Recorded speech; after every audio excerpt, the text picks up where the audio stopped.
na naman ang ating another mini vlog. Hindi na naman nga tayo nakapag-upload dahil alam niyo naman na sobrang busy. Pasensya na. Ay, sobrang OA. So, ayun na nga, mabilisang yakaganlaang namin ito at kami nga ay pumunta para mag-road trip, ganyan. Punta nga pala kami dyan ng Rizal para mag-swimming, alam nyo na. Siyempre, ganito yung mga gusto kong kasama, yung kapag inaya, kahit walang pera, mag-go-go. Ganyan yung mga masasarap ka banding. Huy, alam mo naman talaga yung anak ni Henry si kumakawaldas ng pera. So, ayun na nga, nagbiyahe na nga pala kami dyan ng around 1 PM at para magdiretso na rin kami mismo dito sa liliguan namin. At syempre, alam nyo na kung saan maraming magagandang falls at kung saan maraming magandang liguan. Dito nga pala kami pupunta sa Tanay Rizal at wait lang at makikita nyo kung saan talaga. Huy, suspense masyado, kala mo naman talaga. Hala, sobrang OA na. So ayun nga, si paganda na naman dito si Ea Girl. Huy, dahil mabilis ang gala, edi mabilisan din kung ano yung dadalhin nating damit. Maganda nga yung panahon yan, kaya mukhang maganda-ganda talaga maligo na mismong araw na yan. Sobrang Latina, monyeka. Huy, ang mismong punta nga namin yan, hindi pa pala kami nakakapag-lunch niyan, kaya nagbaon na rin kami dyan ng kanin at syempre nang iihawin namin na liempo. Sobrang ganda nga ng panahon yan, kaya maganda din yung mismong araw ng punta namin. Syempre nang malapit na nga, dito nga pala kami pupunta sa Daranac Falls, Nax nawan. Dito pala yan sa Tanay Rizal at dahil si kuya ay nakapunta na dito, kaya siya yung nagyakag papunta dito.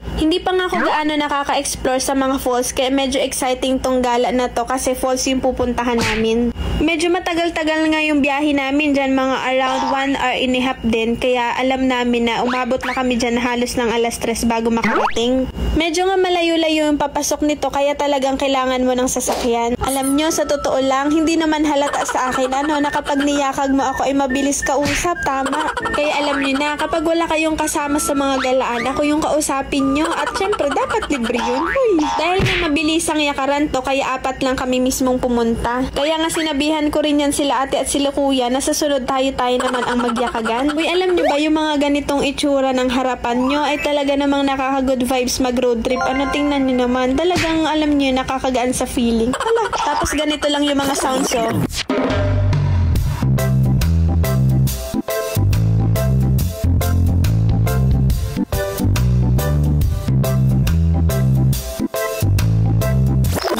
Sobrang ganda lang, sobrang ganda ng atake, monyeka.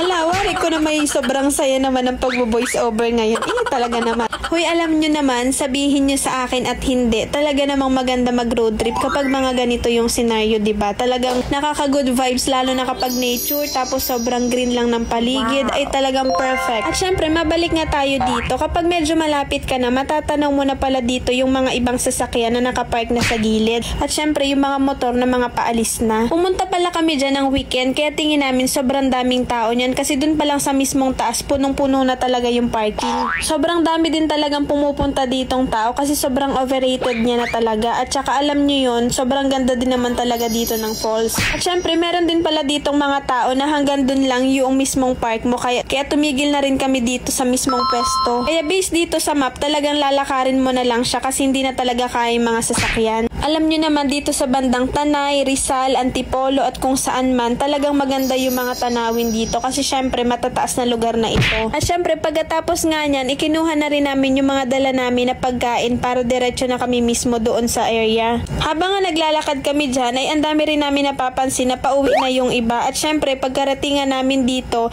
ay meron silang entrance fee dito. Yung adult 75 at yung children ay 50 pesos. Yung entrance pala na yon ay para dito sa Daranac Falls at dito pala yung mismong Daranac sa unahan lang.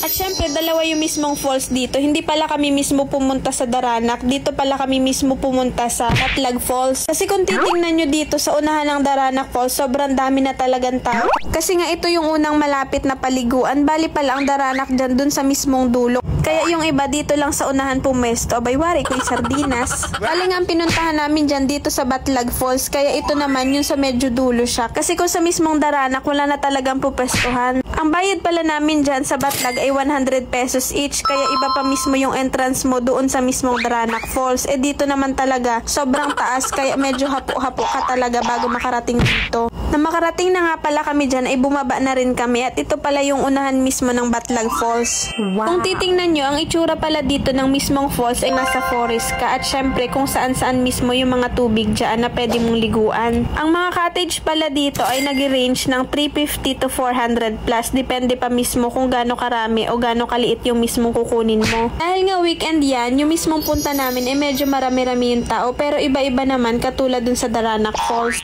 Pagkarating nga namin dyan ay nag-asikaso na rin kami mismo ng kakainin namin dahil wala nga kaming lunch. May dala pala kami dyang lumang kaldero, uling at syempre yung ihawan dito na namin mismo nilagay. At syempre pagkatapos nga nyan ay nagbalat na rin ako ng hotdog. Inalis ko na nga din dyan yung mismong plastic para mabilis-bilis ihawin at anong gutom na nyan mga bandang alas 3 na yan.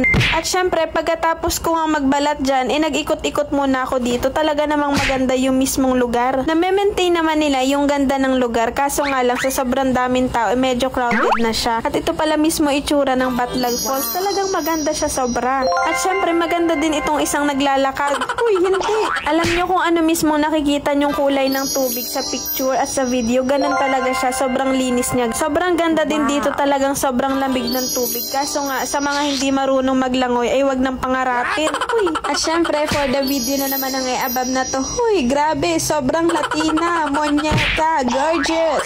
Hala, kung ano-ano nang pinagsasabi. Kaka-tiktok mo yan. Hala. Pero sa totoo lang, dito talaga sa mismong area, sobrang ganda niya. Malinis yung tubig, malamig talaga. Tapos kung nga mag-video niyan, ay luto na pala itong inihaw nilang liempo. At syempre, ginagayat na rin ni Kuya para makakain na kami. At bandang alas 3 na rin yan at magutom na. Syempre, alam niyo naman sa galaan yan ang isa sa masarap na ulam, yung mismong liempo na inihaw at samahan mo nitong hotdog. Abay, wari ko naman ang luto ay hindi sunog. Ano, grabe na. Lalo na pag si Kim ang nagluto. Hala, wari, magagalit. At syempre, dito sa bandang gilid ay pinuntahan ko to. Sobrang linis ng tubig at sobrang ganda niya. Kung ano yung mismong nasa video, talagang ganyan siya. At syempre, trinay kong mag-video dito. Tinitingnan ko kung madulas mismo itong bato. Kaso medyo madulas nga siya. Pero kung gusto mo mag-picture, perfect siya. Kaya kung gusto nyong pumunta dito ng mga barkada, ng mga tropa, mag-unwind kayo dito. At masarap dito maligo. Talaga medyo may mababa. Mamimili ka kung saan ka talaga pupesto. Kaya kung gusto nyo na medyo tahimik na lugar, pang aesthetic na video, ng picture, dito kayo pumunta. Talagang solid dito. Tsaka ang maganda dito sa Batlag, iba-iba mismo yung pesto kung saan mo gusto maligo. Hindi siya yung isang space lang na dun mismo sa falls. Talagang mamimili ka kung gusto mo dito o kung gusto mo dyan sa mismong falls, kung gusto mo dito sa mababaw, mga ganyan.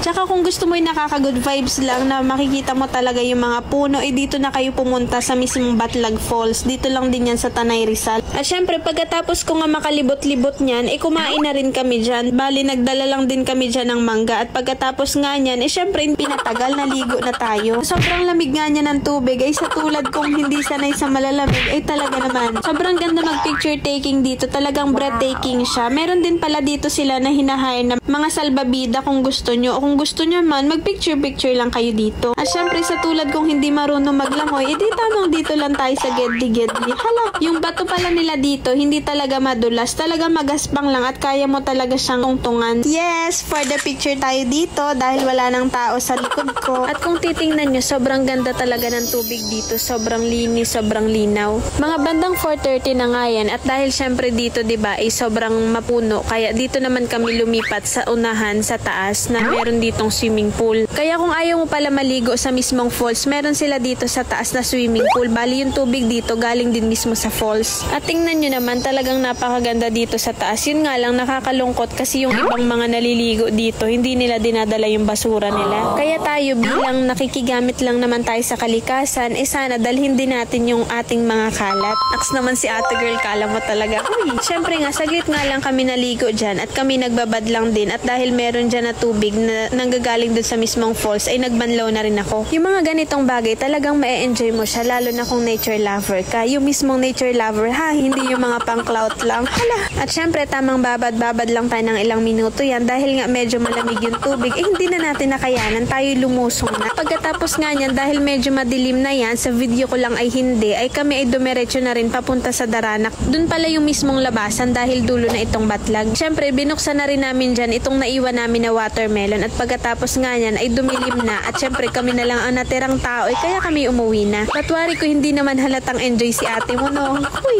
Syempre habang nga kami pauwi dyan ay naisipan namin pumunta sa overlooking view dito lang din sa Rizal. Wow. Syempre dito pala kami pumunta sa over the top. Sa sobrang taas man din dito ay wari ko'y nakakatakot sa sakyan at isipin mo naman malay mo'y umusos abay mahirap na. Hala, grabe na ang pag-overthink. Hala, syempre na makarating na nga kami dito. Ito pala yung over the top na overlooking view. Talaga namang sobrang ganda niya at talagang kitang-kita mo yung mismong Maynila. Sa sobrang daming tao dito, talaga namang napakaganda lalo na kapag magko-coffee ka lang ay talagang the best. Meron pala ditong KTV, mga banda, kaya talagang may-enjoy mo siya at sobrang ganda naman talaga. Syempre, dahil sumaglit lang kami dyan at nagpicture-picture lang, ay umuwi na rin kami pagkatapos niyan at sa sobrang traffic na. O siya paano, hanggang dito na lang muna at medyo mahaba-haba na. Sana nag-enjoy kayo sa susunod ulit nating mga videos. Maraming salamat sa panonood. Sa susunod ulit.